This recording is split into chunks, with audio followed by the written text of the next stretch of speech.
reason number two for our out-of-control homeless crisis is our compassion is enabling the homeless crisis to continue. So what do I mean by enabling? So the definition of enabling is this: helping in such a way that rather than solving the problem, it perpetuates the problem.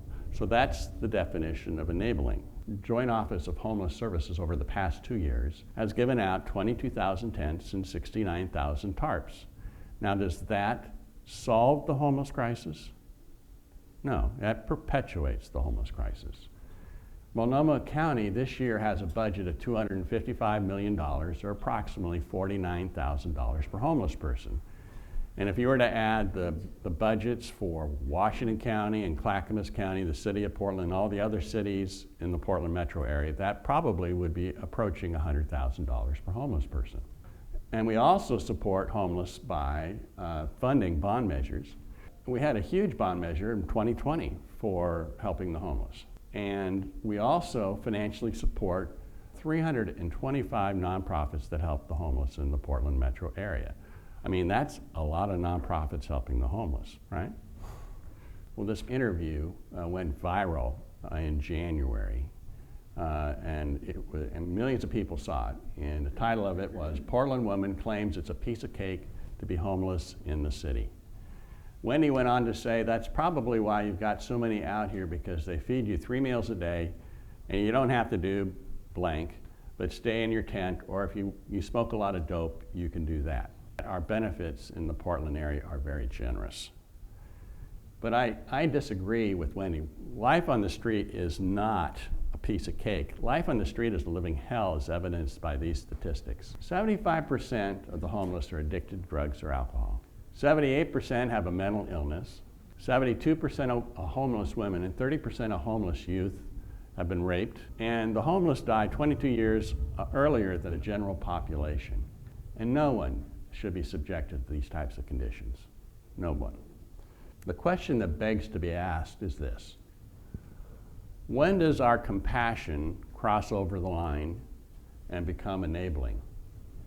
So in 1964, Supreme Court Justice Potter Stewart defined pornography as, "I know it when I see it."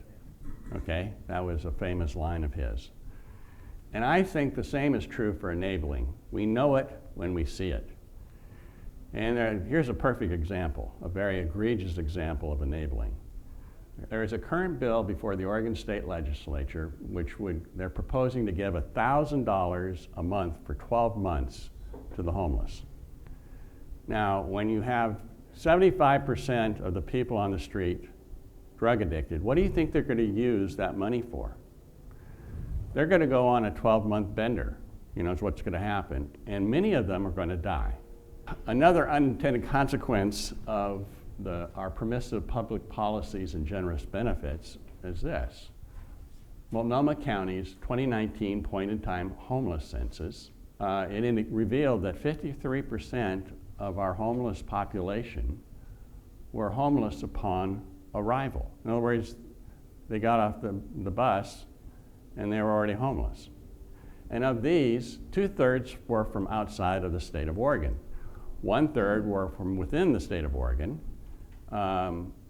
but from other cities throughout the state of Oregon that moved to Portland. And based on several conversations I've had over the years with executive directors of nonprofits that help the homeless, they tell me that many of these people are bused here. Let's say you have somebody in Texas who runs afoul of the law, and the police officer says you have a choice. You can either go to jail or we'll give you a one-way bus ticket to Portland. Yeah, so that's what's happening.